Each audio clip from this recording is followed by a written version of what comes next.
Ala orang yang melakukan pembakaran terhadap Al-Quran, ataupun sekarang juga di Prancis dia buat lagi produksi lagi karikatur yang menghina Rasulullah Sallallahu Alaihi Wasallam, karena kemarin itu hari vonis pengadilan, ya, yang dibela oleh Perdana Menteri Prancis, ya. Itu mereka sebenarnya orang yang patut dikasihani, ya, orang patut dikasihani. Mereka mengira bahwasanya dengan cara seperti itu, penghinaan, blasfemi, ya, penodaan terhadap kitab suci, penodaan terhadap Nabi Muhammad SAW, dengan begitu mereka bisa membendung Islam. Islam ini nggak bisa dibendung, suka atau tidak suka. Sebagaimana firman Allah, "Walladzi arsala rasulahu bil huda wa dinil haq liyuzhirahu 'ala ad-dini kullih wa kafa billahi syahida." Islam ini dia akan terus naik. Ya, prediksi dari survei sejak berapa? 10 tahun yang lalu, itu tahun 2050. Tahun 2050 populasi muslim di dunia ini akan menyalip, akan melebihi populasi umat Kristen. Ya.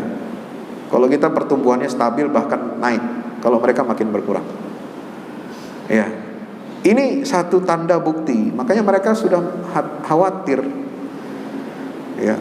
Bagaimana Islam ini dibendung, ya, dijelek-jelekkan, orang ditakut-takuti dari ajaran Islam, ya.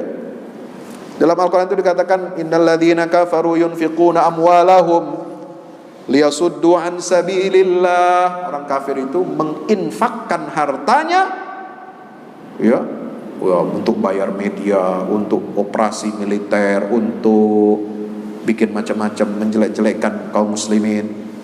Sampai gedung WTC aja dihancurin, ya, padahal buatan semua itu, ya.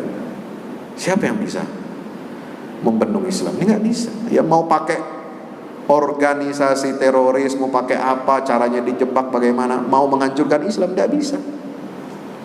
Yang justru yang terjadi adalah mereka buntung, keluar duit banyak, ternyata pertumbuhan Islam ini nggak bisa dicegah. Yunfiquna amwalahum liyasuddu an sabilillah, untuk menghalang-halangi manusia dari jalan Allah. Fasayunfiqunaha, mereka akan terus keluarkan duit, ya, mereka nanti akan rugi sih. Fatakunu alaihim hasratan, mereka yang akan rugi. Tsumma hum yughlabun, mereka juga nanti yang akan dikalahkan. Ini Allah yang ngomong. Kalau kita mengaca kepada kekuatan kita, mana mungkin kita bisa kalahkan kekuatan mereka. Ya, ekonomi, politik, ya, dia lebih unggul. Militer apalagi. Tapi kalau kita baca ayat ini kok tenang hati. Ya, mau diinjak seperti apa Islam ini, ya, mau ditekan seperti apa, ya, teori bola itu, kalau bola itu makin dibanting keras ke bawah, dia makin tinggi. Ya kan? Makin mantulnya makin tinggi. Ya. Nggak bisa. Jadi saya ketawa aja. Ya, kita tidak usah balas, kita nggak usah terprovokasi dengan tindakan-tindakan bodoh mereka. Itu tindakan bodoh, ya, itu tanda mereka khawatir. Kita nggak usah terprovokasi. Islam ini nggak ada yang bisa membendung, ya. Makanya baik-baik aja kita, taati Allah dan Rasulnya, nggak usah bikin macam-macam, nggak usah bakar-bakar, nggak usah buat kerusakan, ya. Ya, kalau mengutuk boleh-boleh aja, silakan keluarkan pernyataan. Demo sedikit bolehlah, ya, untuk menyampaikan aspirasi, tapi jangan bikin keonaran. Itu nggak akan membantu Islam. Yang akan membantu Islam, yang akan mendatangkan pertolongan Allah adalah ubudiyah kita kepada Allah. Ya'budunani la yusyrikuna bi syai'a. Maka Allah akan kokohkan kedudukan agama Islam di atas muka bumi. Allah akan jadikan kita pemimpin di atas muka bumi. Dan Allah akan gantikan rasa takut yang mendera kaum muslimin dengan rasa aman. Kenapa? Ya'budunani la yusyrikuna bi syai'a. Ibadah yang konsisten kepada Allah, ya, tidak menyekutukan Allah, senantiasa kita taati protokol Allah Subhanahu wa taala, kita yakin Islam ini akan menang. Ya, enggak usah bagaimana caranya, apakah kita dengan penaklukan? Kalau zaman dulu menaklukkan Konstantinopel secara militer, Pak. Kalau saya yakin nanti penaklukan Roma sebagaimana disabdakan Rasulullah, mana lebih dulu, Roma atau Konstantinopel yang akan ditaklukkan? Ketika Nabi ditanya itu oleh para sahabat. Ini sahabat ini luar biasa. Ya. Dia mainnya jauh, Pak. Kalau kita mainnya cuma Depok aja. Depok, Bekasi, Bogor, ngubek-ngubek di situ. Takut ini, takut itu. Wah, sahabat itu nanyanya udah jauh. Ya Rasulullah, mana dua kota ini yang kita taklukkan lebih dulu? Konstantinopel atau Roma? Bayangkan, udah nanya ke sana. Roma ini ibu kota Kristen Katolik, yang satu Ortodoks. Kata Nabi, ditaklukkan lebih dulu Konstantinopel, baru Roma. Gimana cara menaklukkan Roma?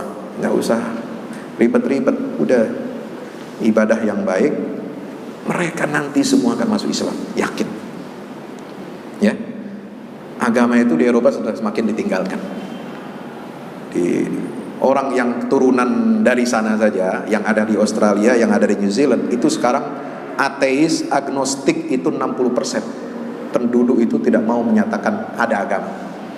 Artinya apa? Udah la ilaha udah nggak ada. Tinggal diisi illallahnya. Itu udah setengah dakwah itu. Mereka agnostik, jangan dimusuhi, didekati.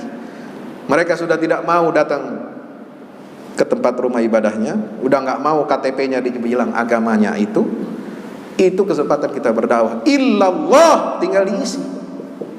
La ilaha udah kena mereka, udah masuk tuh. Tinggal diisi illallah, inilah agama Islam ini akan dimenangkan oleh Allah Subhanahu wa taala. Di Eropa juga sama.